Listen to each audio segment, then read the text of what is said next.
Hi, அனைவருக்கும் வணக்கம். ஓம் சாய்ராம். ஜெய் ஜெய் சாய்ராம். குருவே சரணம். குரு கடாட்சம். பகவான் மட்டுமே உண்மையான அன்பிற்கு உடையவர். சரிங்களா?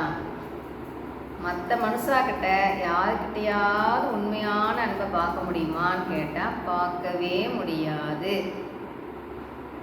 சரிங்களா? ஏன்? எல்லாத்துக்குமே சுயநலம்தான். அவங்கவுங்களுக்கு வேணும்னா பேசுவாங்க, வேணான்னா பேச மாட்டாங்க, தேவைக்கு பயன்படுத்திக்குவாங்க. பிள்ளைகளாக இருந்தாலும் சரி, சுற்றத்தார், குடும்ப உறுப்பினர்கள் யாராக இருந்தாலும் சரி, நல்லா யோசனை பண்ணுங்களேன். தேவைங்கும்போது ஒரு பேச்சு, தேவை இல்லைங்கும்போது ஒரு பேச்சு பேசுவாங்க. பகவான் அப்படி கிடையாது. அதனால தான் சொல்கிறது, உண்மையான அன்புக்கு உடையவர் பகவான் மட்டுமே. சரிங்களா? அப்போது பகவானுக்கு அன்புன்னா தான் ரொம்ப பிடிக்கும். ஏன் கோபத்தை காட்டுறவங்க கிட்ட கூட கோபத்தை காட்டாதீங்க, அன்பை மட்டும் காட்டுங்க அப்படின்னு சொல்கிறாங்கன்னா, அன்புன்றது பகவானுக்கு பிடிக்கும் இல்லையா? அன்பாக இருக்கிற குடும்பத்தில் பகவான் இருப்பார். அவங்க பகவானை தேடி தேடி கோயிலுக்கு போக வேண்டிய அவசியமே இல்லை. பகவான் அவங்கள தேடி வந்துடுவார். ஏன் ஒரு குடும்பம் சண்டை சச்சரவாக இருக்கக்கூடாது அப்படின்னு சொல்கிறாங்கன்னா, ஒற்றுமை இல்லாத இடத்தில் பகவான் இருப்பாரா? இல்லை இல்லையா? அப்போது எந்த குடும்பத்தில் அமைதியாக சந்தோஷமாக விட்டு கொடுத்து போய் மகிழ்ச்சியாக வாழ்கின்றார்களோ அந்த குடும்பத்தில் லக்ஷ்மி கடாட்சம் கிடைக்கும்.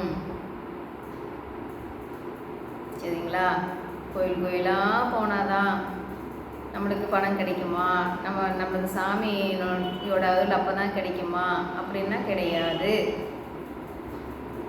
நாம் எந்த அளவுக்கு நாம் மனசை தூய்மையாக வச்சுட்டு மற்றவங்கக்கிட்ட பழகுறோமோ அந்த மனப்பக்குவம் இருந்துட்டால் போதும், பகவானே நம்மளை தேடி வந்துடுவார்.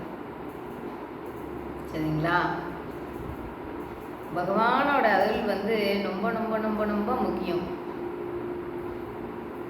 ஒவ்வொருத்தரும் என்ன நினைப்பாங்க, நம்ம நல்லா தானே ட்ரை பண்ணிகிட்டு இருக்கோம், நம்மளால் ஏன் சம்பாதிக்க முடியல, ஆனால் நான் நல்லா தான் உழைப்பு பண்ணுறோம், உழைப்புக்கு ஏற்ற ஊதியம் கிடைக்கலையே அப்படின்னு எத்தனையோ பேர் யோசனை பண்ணுவாங்க இல்லைங்களா? ஏன்? முயற்சி ஒரு பக்கம் இருக்குதுன்னா இன்னொரு பக்கம் பகவானோட அருள் இருக்கணும். ரெண்டுமே ஒட்டுக்காக இருந்தால் தான் நம்மளுக்கு மேலே மேலே நம்மளுக்கு நல்லா எது செஞ்சாலும் நம்மளால் நல்லா செய்ய முடியும். அதுக்குண்டான பலன் அப்போ தான் கிடைக்கும். சரிங்களா? அதனால தான் சொல்கிறது, புண்ணியத்தை சம்பாதிச்சுக்கோ அப்படின்னு சொல்கிறாங்க இல்லைங்களா?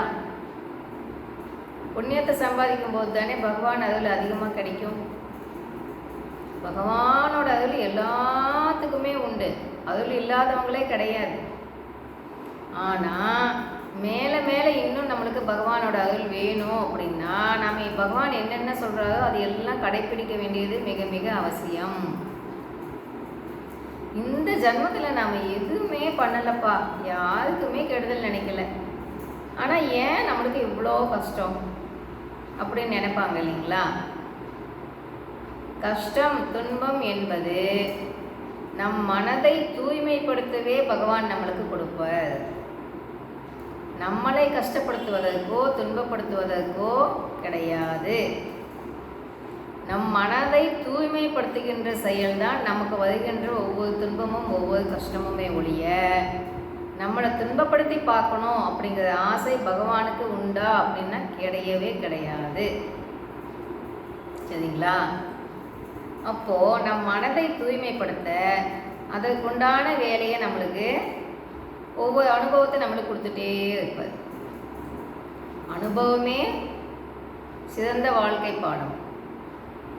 அந்த அனுபவத்தில் என்ன கற்றுக்கிட்ட, அதுக்கு அடுத்தது அந்த அனுபவமா, கஷ்டமா துன்பமா, பயப்படக்கூடாது. வா, எத்தனை வந்தாலும் ஃபேஸ் பண்ணலாம். அது மூலிமா பகவான் என்ன சொல்கிறார், மேலே மேலே மேலே மேலே அதில் தானே ஞானம் கிடைக்கிது நம்மளுக்கு இல்லைங்களா? அப்போ என்ன பண்ணணும்? எதையாவது பார்த்து பயப்படலாமா? வா ஒரு கை பார்த்துடலாம். இது மூலிமா பகவான் என்ன சொல்கிறார்? அப்படின்னு தான் யோசிக்கணுமே ஒழிய பயப்படவோ மன அழுத்தம் கொடுக்கவோ கூடாது. சரிங்களா? அது மூலிமா பகவான் நமக்கு என்ன சொல்கிறார்? அப்போது அதை தான் சிந்திக்கணும். இப்போ ஒவ்வொன்றும் நடக்குதுன்னு வைங்களேன், நம்ம என்ன பண்ணுவோம்? மனசுக்கு அழுத்தத்தை கொடுத்து கொடுத்து கொடுத்து கொடுத்து டயர்ட் ஆகிடுவோம் இல்லைங்களா? மனசுக்கு அழுத்தத்தை கொடுக்காம நான் கவனிக்கணும், ஒவ்வொன்றையும் கவனிக்கணும், என்ன நடக்குது அப்படின்னு. அதுக்கு அந்த என்ன நான் எண்ணங்களே உள்ளுக்குள்ளே ஓடிக்கிட்டே இருக்குன்னு வைங்களேன், அந்த எண்ணங்களை நாம் நிறுத்த ட்ரை பண்ணக்கூடாது. ஆனால் அந்த எண்ணத்தை அப்படியே ஓடட்டும்னு ஓட விட்டுட்டு அது என்ன சொல்லுதுன்னு அதை நம்ம கவனிக்கணுமே ஒழிய அதை ரொம்ப அதையே கவனித்து மனசுக்கு அழுத்தம் கொடுக்கலாமா அப்படின்னா கொடுக்கக்கூடாது. சரிங்களா? அப்போது நிறைய பேர் என்ன பண்ணுறாங்கன்னா, அன்பு பாசம் இதையெல்லாம் அதிகமாக கொடுத்துடுவாங்க, குடும்பத்து மேலே காட்டிட்டு அது அப்படியே திரும்ப கிடைக்கலன்னு வைங்களேன், ரொம்ப வெக்ஸ் ஆகிடுவாங்க. ஏன் கொடுப்பானே, அதை எதிர்பார்ப்பானே. அன்பு கொடுக்கறத மட்டும் ஒன் வேவாக இருக்கட்டும், தயவு பண்ணி விட்டுடுங்க. அன்பு பாசம் இதையெல்லாம் ஒன் வேவாக இருக்கட்டுமே. இப்போ நம்ம எதையுமே ஆசைப்படும் போது என்ன ஆகுதுன்னா, நம்மளுக்கு கிடைக்கல அப்படிங்கும்போது நம்மளுக்கு டயர்டு, அது கஷ்டமாகிடுது இல்லைங்களா? தோல்வியாகிடுது. அப்போ நம்ம என்ன பண்ணலாம்? ஆசையை கம்மி பண்ணிக்கணும், பற்றற்ற நிலையில் வாழ கற்றுக்கணும், குடும்ப கடமைகளை ஒழுங்காக செய்யணும் நம்ம. சரிங்களா? வீட்டை விட்டு போய் காட்டில் உட்காந்துக்கிட்டா பகவான் அங்கே முதலிடம் கொடுக்கவில்லை. நீ குடும்பத்தில் இருந்து கொண்டே என்னையும் பற்றி கொண்டு நீ குடும்பம் நடத்துகின்றாயா, கிரகஸ்த யோகியாக நீ வாழ்கின்றாயா, உனக்கு தான் மேலே முதலிடம் சொல்கிறார் பகவான். சரிங்களா? அப்போ என்ன பண்ணலாம்? ஒவ்வொரு அனுபவமும் ஒவ்வொரு வாழ்க்கை பாடமே. இது மூலிமா நாம் எதை கற்றுண்டோம், நெக்ஸ்ட் அப்படின்னு போய்கிட்டே இருக்கும். பிரச்சனை இல்லாத குடும்பம் உண்டான்னு கேட்டால் கிடையவே கிடையாது. அதை நம்ம எப்படி ஃபேஸ் பண்ணுறோம், அதை எப்படி நாம் மனசுக்குள்ளே போட்டு அழுத்துறோமா இல்லையா, அதில் தான் நம்ம நம்மளுக்கு நம்ம மனம் பாதிக்காமல் நம்ம நடந்துக்கணும், பாதிக்கப்படாமல் இருக்கணும் அப்படின்னா உள்ளே அதை நாம் அழுத்தம் கூடாது. சரிங்களா? ஃபஸ்ட்டு விதி எதை பார்க்கணுன்னா,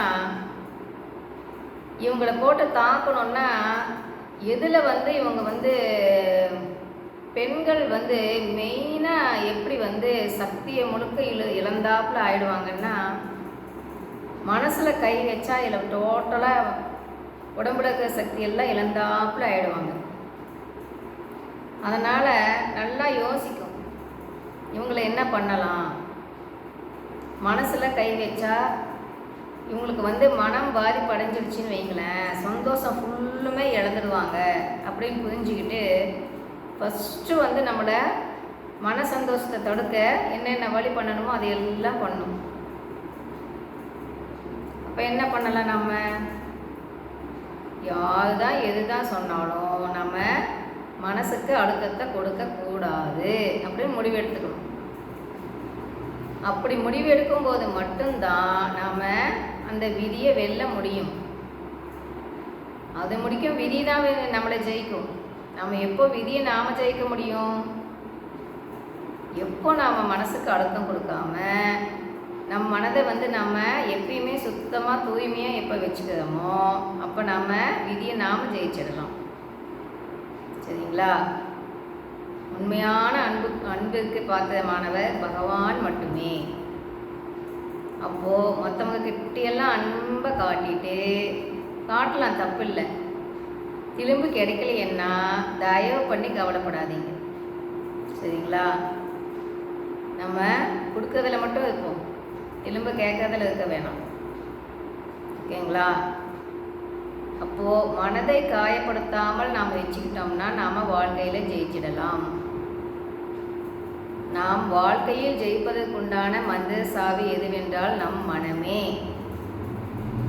நம் மனதை நாம் கையாள கற்றுண்டோம் அப்படின்னா நாம் ஜெயிச்சிட்டோன்னு முடிவு பண்ணிக்கலாம். சரிங்களா? அப்போ பகவான் சொன்னதையெல்லாம் ஃபாலோ பண்ணுவோம், விடாமல் பயிற்சி பண்ணுவோம், விடாமுயற்சி வெற்றி கொடுக்கும். வெற்றி நிச்சயம். பாய். கேட்டதுக்கு நன்றி.